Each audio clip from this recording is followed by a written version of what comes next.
नमस्कार, the wire में आपका स्वागत है। मैं हूं आरफा खानम शेरवानी। भारत में बीमारियों का इलाज कुछ इस तरह होता है कि मरीज और ज्यादा बीमार हो जाए।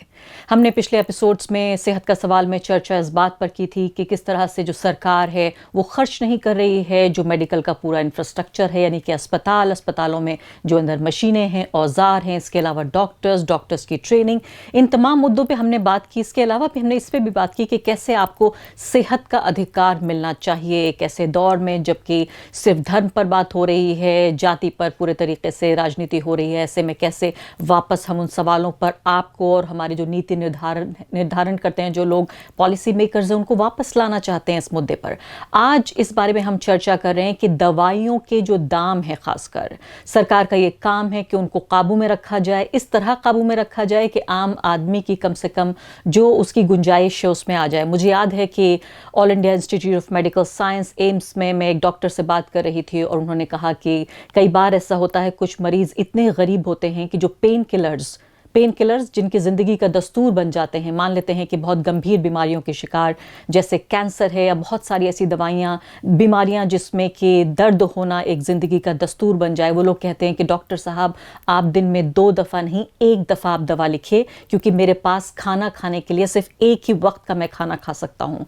आप मील खाकर ही उन पेन किलर्स को खा सकते हैं। तो वो डॉक्टर से ये गुजारिश करते हैं कि आप सिर्फ मुझे एक वक्त का ही मैं खाना खा सकता हूँ, इसलिए मुझे एक वक्त की दवा दीजिए। ऐसे में दवाइयों के जो दाम है, आप सोचिए, दिल पे हाथ रख के देखिए, कितने लोग ऐसे हैं जो दवाइयों का इंतज़ाम कर सकते हैं, जितनी महंगी दवा हैं उन्हें उठा सकते हैं। बहुत सारे लोग जो बच पाते हैं, जिंदा रह पाते हैं, और जो मर जाते हैं उनके बीच सिर्फ एक फैसला होता है कि एक के पास पैसा है, दूसरे के पास नहीं। आइए देख लेते हैं ये खास रिपोर्ट।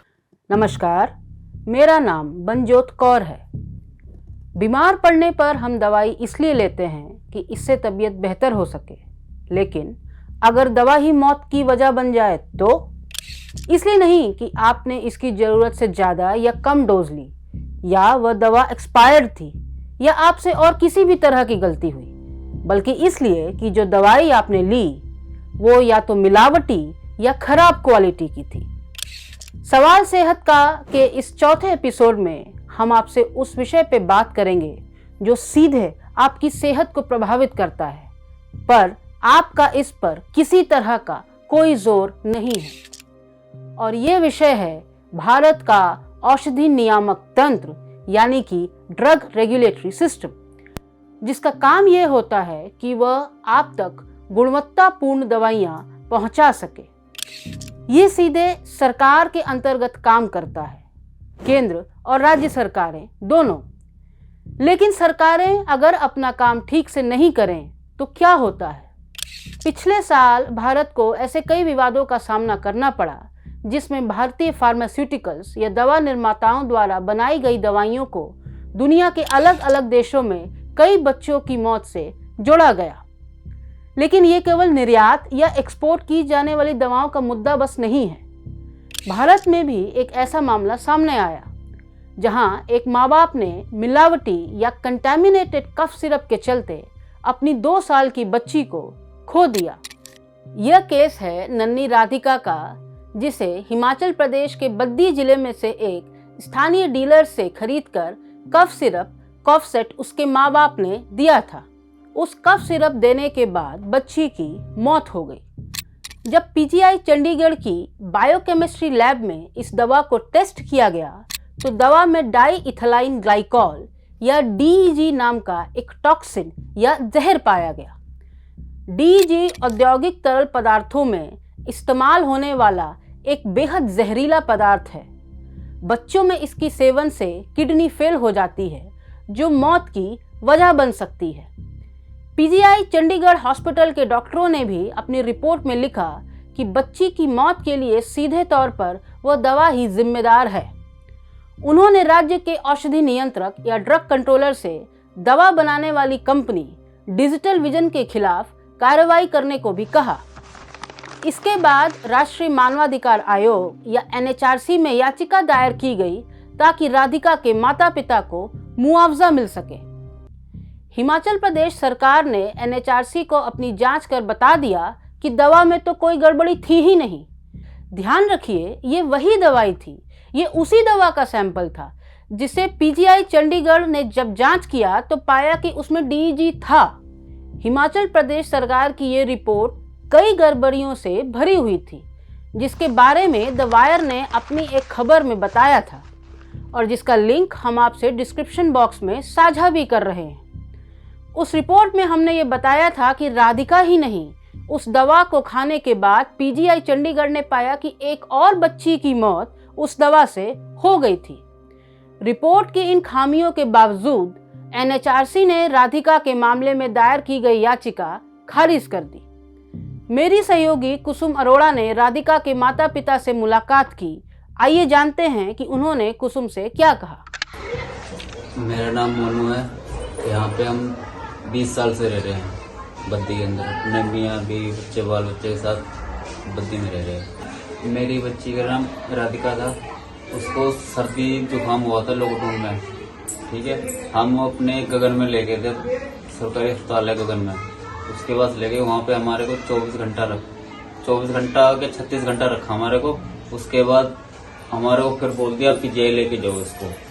2 साल की मेरी बड़ी बेटी जो थी, उसको लॉकडाउन के दौरान बारिश थोड़ी पड़ी थी, उसके भीग जाने के बच्चे में निमोनिया हो गया था थोड़ा सा, इतना भी ज्यादा नहीं था, बस मामूली सा था। उसको मैं लेके ऐसे ही यही बगल में मेरे प्रमोट डॉक्टर हैं, जैसे ऐसे घरेलू डॉक्टर रहते हैं, मामूली सी दुकान है, उस पर मैंने दवाई ली थी। दवाई लेने के बाद उसका बुखार तो मतलब उतर गया और जुकाम बुखार भी हल्का हो गया, पर उसका जो बाथरूम था वो वहीं से बंद हो गया। उसको बाथरूम नहीं आई, 24 घंटा हो गया। उसके बाद में यही मेरे बद्दी में गगन हॉस्पिटल है, उसमें हम लेके गए तो गगन हॉस्पिटल में उसने 48 घंटे रखा, पर मेरी बच्ची को कोई फायदा नहीं हुआ। दिन पे दिन हालत बिगड़ती जा रही थी। 24 घंटे के बाद वहाँ 12 बजे से निकली मैं, सुबह में 5 बजे मेरी बच्ची को दवाई लगाई। उसके बाद सुबह 10 बजे मेरी बच्ची बेहोश हो गई। दोबारा मेरी बच्ची होश में ही नहीं आई। वो मेरे से पैसे लेते गए, मैं पैसे देती गई। बस मेरे को तो बताते रहे कि हाँ देखो तुम्हारी बच्ची जिंदा है, पर मुझे क्या पता मेरी बच्ची होश में ही नहीं थी। वही पीजीआई में इलाज के दौरान जब डॉक्टर ने रिपोर्ट दिखाई थी तो मेरे को ये बोला था, जो हमने घर पे अपनी बच्ची को शुरू में दवाई दी थी, जो निमोनिया की दवाई कॉपशेट करके दवाई थी, तो उसी दवाई से मेरी बच्ची की जो किडनी गुर्दा थे वही डैमेज, बोल रहे थे कि इसी से डैमेज हुए हैं। उसी की वजह से जो लेटरिन बाथरूम था वो बंद हुआ था और दिन पे दिन मेरी बच्ची की हालत हमारे आंखों के सामने बिगड़ती गई। लास्ट में मेरी बच्ची मेरे आंखों के सामने खत्म भी हो गई मैम, उसी दवाई से। तो आज तक मतलब जो मुझे पता लगा था कि हमें पैसा मिलेगा, उसकी कोई खबर हो कुछ वो तो है नहीं। मुझे पता भी नहीं है कि पैसा मुझे मिलेगा भी कि या नहीं मिलेगा। पहली बात तो मुझे कोई आस ही नहीं थी, जहाँ मेरा बच्चा चला गया तो हम पैसा क्या क्या करते, पर मेरे को एक सहारा दिया, एक हिम्मत बंधाई कि हाँ हम तुम्हें पैसे देंगे।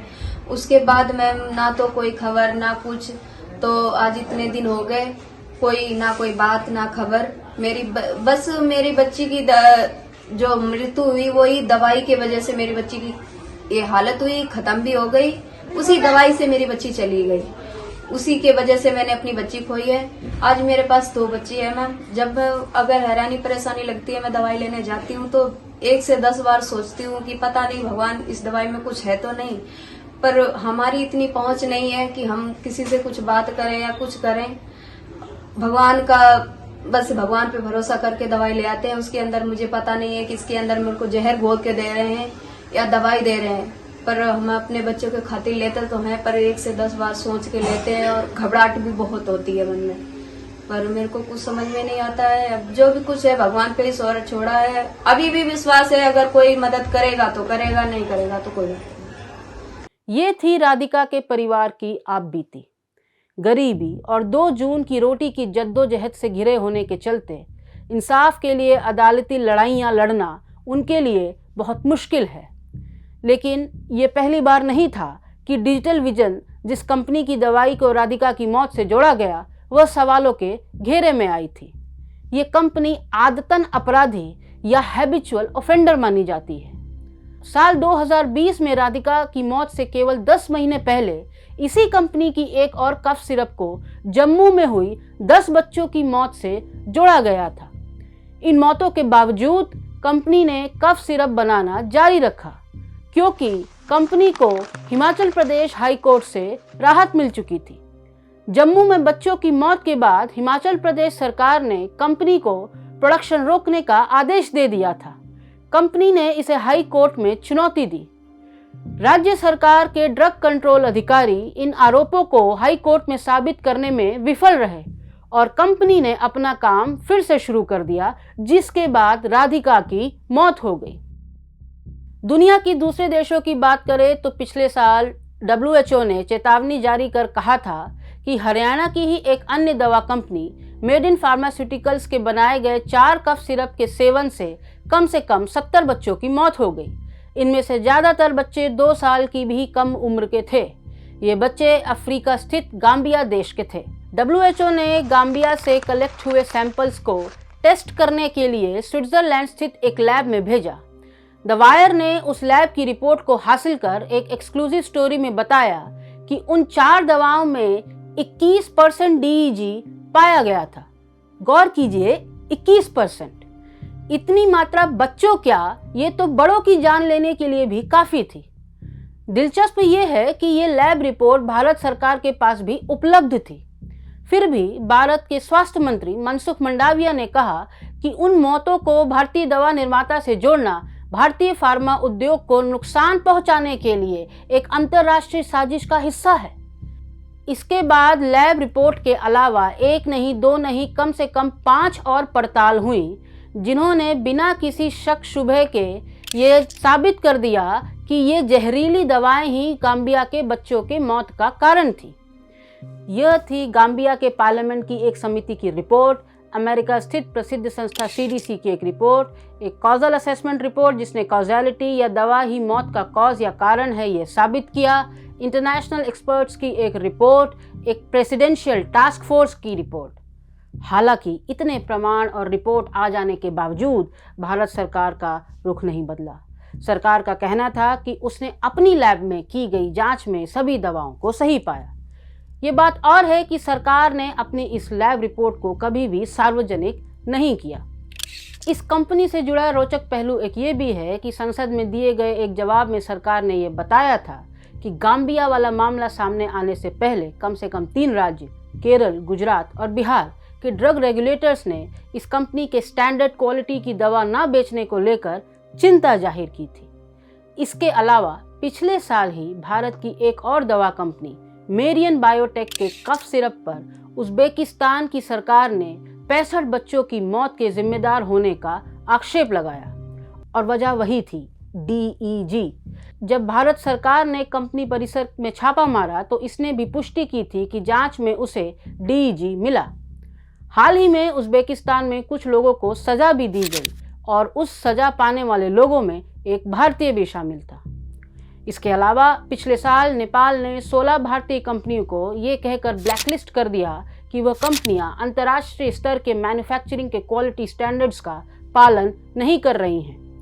अप्रैल 2023 में ही अमेरिका के CDC ने कहा था कि भारत में बनी आई ड्रॉप्स के चलते कई अमेरिका के लोगों ने अपने आंखों की रोशनी खो दी और एक व्यक्ति की दवा से हुए इन्फेक्शन के कारण मौत तक हो गई।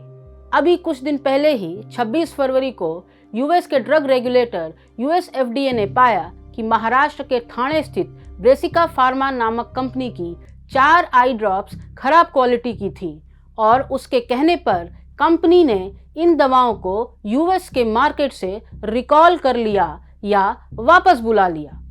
हर साल इस तरह के अनगिनत मामले सामने आते हैं जहां अमेरिका की मार्केट से भारतीय कंपनियां दवाओं को रिकॉल करती हैं खराब क्वालिटी का होने के कारण। पर क्या आपको पता है कि भारत में यदि कोई दवा खराब क्वालिटी की पाई जाती है तो भारत में रिकॉल को लेकर कोई कानून नहीं है। ड्रग इंस्पेक्टर एक कंपनी के खिलाफ कोर्ट में केस दायर कर सकता है, पर रिकॉल को मैंडेटरी बनाने संबंधी कोई कानून अभी इस देश में नहीं है। खैर, ऐसे अंतर्राष्ट्रीय विवादों की संख्या पिछले साल काफी बढ़ गई, जो स्पष्ट रूप से भारत के दुनिया का फार्मेसी उद्योग होने या फार्मेसी टू द वर्ल्ड होने के टैग को नुकसान पहुंचाता था। यह टैग भारत को इसलिए मिला था क्योंकि भारत दुनिया को बड़ी मात्रा में जेनेरिक दवाएं सप्लाई करता है। दर्शकों की जानकारी के लिए मेडिकल कॉम्पोजिशन के हिसाब से जेनेरिक और ब्रांडेड दवाएं एक जैसी होती हैं, लेकिन जेनेरिक दवाओं का दाम कम होता है और उनका कोई ब्रांड नहीं होता है। आखिरकार साल भर देश की दवा कंपनियों पर आरोप लगने के बाद भारत सरकार ने यह आदेश दिया कि निर्यात या एक्सपोर्ट किए जाने से पहले सभी कफ सिरप भारत की लैब्स में जांचे जाएंगे और वो लैब्स सरकारी लैब्स होंगी। सवाल ये है कि क्या भारत सरकार के इस आदेश से पहले दवा बनाने वाली कंपनियां निर्यात के पहले अपनी दवाओं का टेस्ट नहीं करती थी?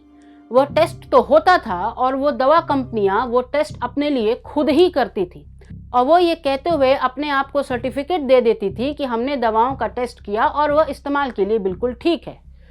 जाहिर है कि कम से कम उन मामलों में तो वो ईमानदार नहीं ही थी जहां मिलावट के कारण मौतें हुई। लेकिन सरकार केवल निर्यात या एक्सपोर्ट करने के लिए ही दवाओं की जांच सरकारी लैब में टेस्टिंग अनिवार्य करने की बात क्यों कह रही है? और अगर केवल एक्सपोर्ट की जाने वाली दवाओं की ही टेस्टिंग जरूरत है तो राधिका और जम्मू में जान गंवाने वाले बच्चों जैसी मौतों को कैसे रोक पाएंगे? वैसे इस तरह के विवादों के बाद भारत सरकार ने कुछ और भी कदम उठाए। सरकार ने कहा कि सभी फार्मा कंपनियां, चाहे वो छोटी हैं, मझौली हैं या बड़ी हैं, उन सभी को ड्रग्स एंड कॉस्मेटिक्स एक्ट के शेड्यूल एम का पालन अनिवार्य रूप से करना होगा। शेड्यूल एम में कानूनिक और वैज्ञानिक भाषा में उन तमाम गुड मैन्युफैक्चरिंग प्रैक्टिसेस का वर्णन है और वह एक लंबी सूची है।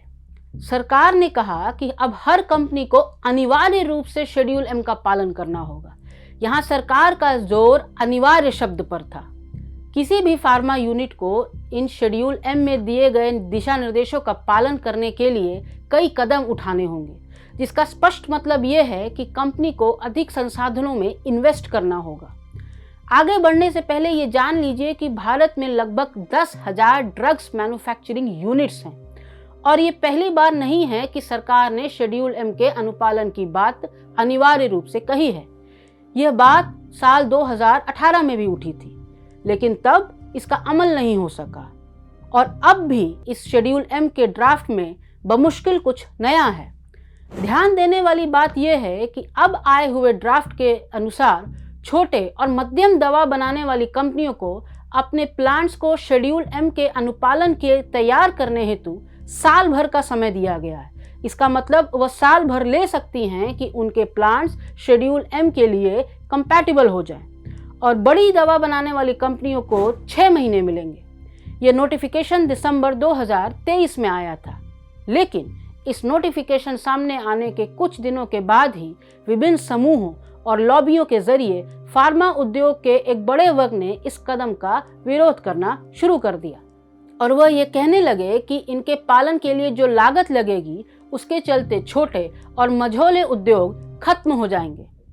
अब मान लीजिए कि सरकार इसको लेकर इस बार नरम नहीं पड़ती है और वाकई में इन नियमों को तय समय सीमा के अंदर लागू करवा देती है, और अगर ऐसा हुआ तो ये बड़ी बात होगी।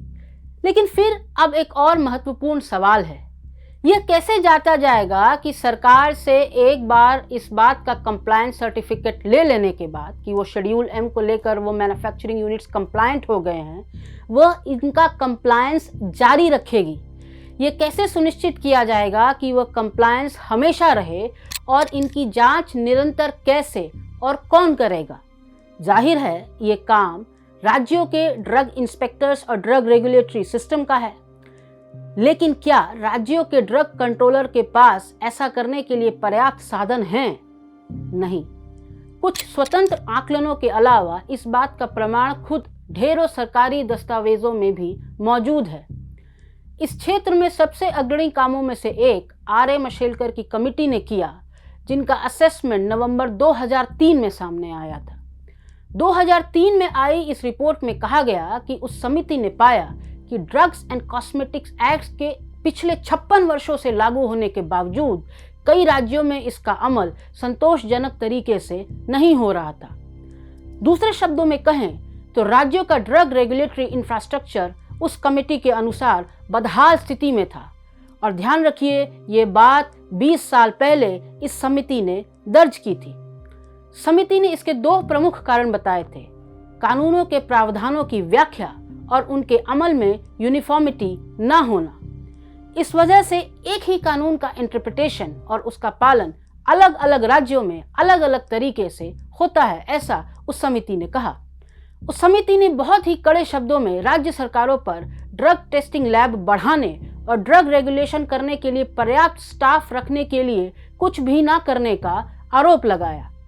जैसे राज्यों में स्टेट ड्रग रेगुलेटरी अथॉरिटीज होती हैं, वैसे ही central drug standard control organisation या CDSCO केंद्रीय स्तर पर स्वास्थ्य मंत्रालय के तहत काम करता है।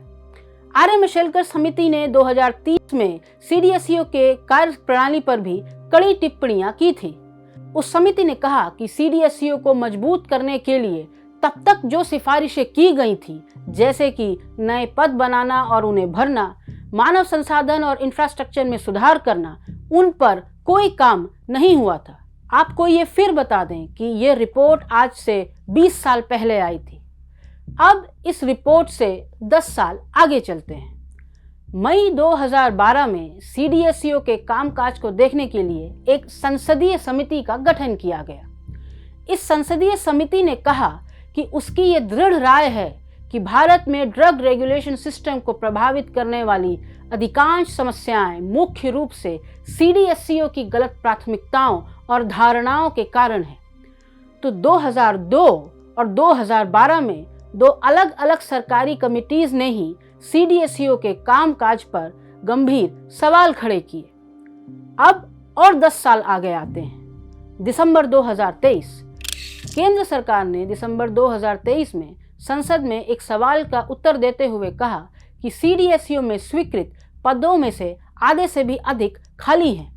CDSCO में केवल 201 ड्रग इंस्पेक्टर काम कर रहे हैं, जबकि 500 से अधिक पद स्वीकृत हैं। नवंबर 2003 में मशेलकर समिति की रिपोर्ट से लेकर दिसंबर 2023 तक भारत की यह यात्रा रही ड्रग रेगुलेशन को लेकर। सोचिए, 20 बरस का लंबा समय बीत गया, पर आकलन में कोई खास फर्क नहीं आया। जिस संसदीय समिति का जिक्र मैंने अभी किया था, उसने CDSCO के होने के मकसद के बारे में ही तीखे सवाल उठाए थे। उस समिति का कहना था कि CDSCO फार्मा इंडस्ट्री को लाभ पहुंचाने के लिए काम कर रहा है, न कि जनता के लिए। CDSCO अब अपनी वेबसाइट के विजन और मिशन स्टेटमेंट में पब्लिक हेल्थ की सुरक्षा के बारे में बात करता है, लेकिन असल में क्या वाकई इसको लिए दृढ़ कदम उठाए गए? अंग्रेजी में एक कहावत है, action speaks louder than words. दिसंबर 2023 में संसद में पूछे गए सवाल में यह भी पूछा गया कि राज्यों के स्तर पर मौजूद मानव संसाधन और ड्रग टेस्टिंग लैब्स की क्या स्थिति है। इस पर केंद्र सरकार ने जवाब दिया कि उसके पास ऐसा कोई डेटाबेस नहीं है। साल 2015 में Indian council for research on international economic relations ICRIAR ने भारत की ड्रग रेगुलेटरी व्यवस्था पर एक वर्किंग पेपर प्रकाशित किया। विभिन्न अन्य पहलुओं के साथ साथ इस वर्किंग पेपर में राज्यों के ड्रग रेगुलेटरी सिस्टम और लैब्स को लेकर कुछ बातें कही गई। मसलन उस वर्किंग पेपर में कहा गया कि बिहार में पटना स्थित ड्रग कंट्रोल लैब में 40 टेक्नीशियंस होने चाहिए थे, लेकिन थे बस केवल 3। हिमाचल प्रदेश में दवा निर्माण का एक बड़ा केंद्र है, इसलिए वहां दवा को टेस्ट करने की क्षमता में कमी का असर पूरे भारत में सप्लाई होने वाली दवाओं की क्वालिटी पर पड़ता है। ICRIAR के पेपर में कहा गया कि हिमाचल प्रदेश की लैब्स न केवल अत्यधिक बोझ के तले दबी थी, बल्कि वहां 2 बुनियादी टेस्ट जैसे डिसइंटीग्रेशन टेस्ट और बायोलॉजिकल टेस्ट भी नहीं होते थे। कई अन्य दस्तावेजों की तरह इस पेपर में भी स्पष्ट रूप से ये कहा गया कि राज्यों का ड्रग रेगुलेटरी सिस्टम पूरी तरीके से बदहाल था। राज्य सरकारें भी सुधार के लिए न तो कोई इच्छा शक्ति दिखाती हैं और न ही कोई कदम उठाती हैं। बहरहाल कई अंतर्राष्ट्रीय विवादों के सामने आने के बाद CDSCO ने पिछले साल फार्मा कंपनियों के प्लांट्स का रिस्क बेस्ड इंस्पेक्शन शुरू किया और उसने ये जांचना शुरू किया कि वो गुणवत्ता के मानकों के अनुसार दवाइयां बना रही हैं या नहीं। पिछले साल संसद में दिए गए एक जवाब के मुताबिक 261 मैन्युफैक्चरिंग यूनिट्स का निरीक्षण इस रिस्क बेस्ड इंस्पेक्शन के तहत किया गया। इस जवाब में बस इतना कहा गया कि निरीक्षण के आधार पर स्टेट ड्रग रेगुलेटरी अथॉरिटीज़ ने दवा कंपनियों को कारण बताओ नोटिस जारी किए, उत्पादन बंद करने का आदेश दिया, लाइसेंस का निलंबन किया, लाइसेंस रद्द करने जैसी 200 से अधिक कार्रवाइयां की। अब ये जवाब कुछ जानकारी तो देता है पर बहुत सारी जानकारियां छुपाता भी है। जैसे कि हमें नहीं मालूम कि इन 200 कार्रवाइयों का क्या विवरण था, किन राज्यों में कितनी दवा बनाने वाली यूनिट्स को इन कार्रवाइयों का सामना करना पड़ा, वे किन कंपनियों से जुड़ी यूनिट्स थी, इंस्पेक्शन के लिए 261 मैन्युफैक्चरिंग यूनिट्स की पहचान किस आधार पर की गई, क्या आने वाले समय में भी बाकी यूनिट्स का निरीक्षण किया जाएगा। आखिरकार भारत में 10,000 से भी अधिक मैन्युफैक्चरिंग यूनिट्स हैं। इस कार्रवाई के पैमाने और दायरे के बारे में सरकार ने कभी कोई औपचारिक बयान साझा नहीं किया, लेकिन भारत के वर्तमान drug controller general Rajeev Raghuvanshi को इस बात का श्रेय जाना चाहिए कि बहुत लंबे समय के बाद ही सही CDSU ने रिस्क बेस्ड इंस्पेक्शन शुरू तो किए, लेकिन ये सुनिश्चित करना होगा कि ये रिस्क बेस्ड इंस्पेक्शन एक बार या 2 बार की कवायद बन के न रह जाएं, और इसके लिए एक लंबा रास्ता तय करना अभी बाकी है।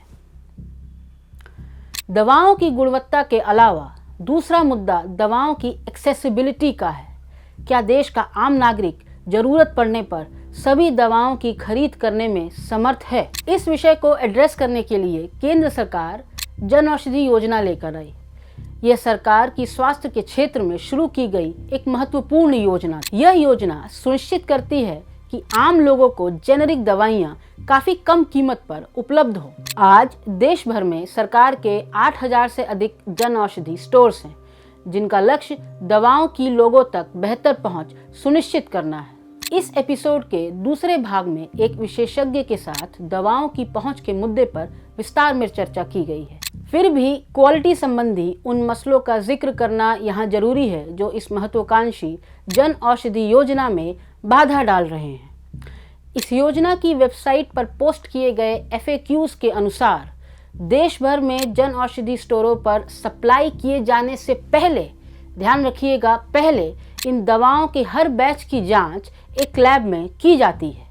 लेकिन संसद में दिए गए एक जवाब में सरकार कहती है कि जनवरी 2018 और मई 2019 के बीच विभिन्न राज्यों के ड्रग रेगुलेटर्स ने जन औषधि केंद्र से सप्लाई की गई दवाओं के जब कुछ सैंपल्स की जांच की तो करीब 25 सैंपल्स ऐसे पाए गए जो कि मानक गुणवत्ता पर खरे नहीं उतरे। इन सैंपल्स को टेक्निकल भाषा में NSQ या not of standard quality samples कहा जाता है। यानी कि जन औषधि स्टोर्स पर सप्लाई किए जाने के बाद ये दवाएं NSQ पाई गई। ये दवाएं उस लैब में गुणवत्ता की जांच को क्लियर करके आई थी जो कि सप्लाई से पहले की गई। यह जवाब संसद में 2018 और 2019 के बारे में दिया गया, पर क्या उसके बाद भी ऐसे मामले सामने आए? क्या कभी उसके बाद इन दवाओं की मार्केटिंग के बाद रैंडम सैंपलिंग की गई? पब्लिक डोमेन में सरकार ने इस बाबत कभी कोई जानकारी नहीं दी। योजना के लिए तैयार किए गई एनुअल रिपोर्ट्स में भी इस बारे में कुछ नहीं कहा गया है। हाँ, जन औषधि योजना की वेबसाइट पर ऐसी 2 कंपनियों के नाम जरूर हैं जिन्हें NSQ दवाई सप्लाई करने के कारण ब्लैकलिस्ट कर दिया गया है। ये है ANG लाइफ साइंस और Ridley life science private limited. बेशक इन सभी विवादों ने भारतीय फार्मा उद्योग को प्रभावित किया, जो बड़ी मात्राओं में दवाओं का निर्माण और निर्यात करने के लिए दुनिया भर में जाना जाता है। हालांकि सरकार पिछले साल उपजे विवादों से मजबूर होकर हरकत में तो आई, पर क्या उसके द्वारा उठाए गए कदम काफ़ी हैं या वह सिर्फ नकारात्मक खबरों के प्रभाव से बचने के लिए थे? यह बात तो आने वाला वक्त ही बताएगा। उम्मीद है कि आप इस एपिसोड के दूसरे भाग को भी जरूर देखेंगे, जिसमें हमने दवाओं की उपलब्धता और पहुंच के मुद्दों पर चर्चा की है।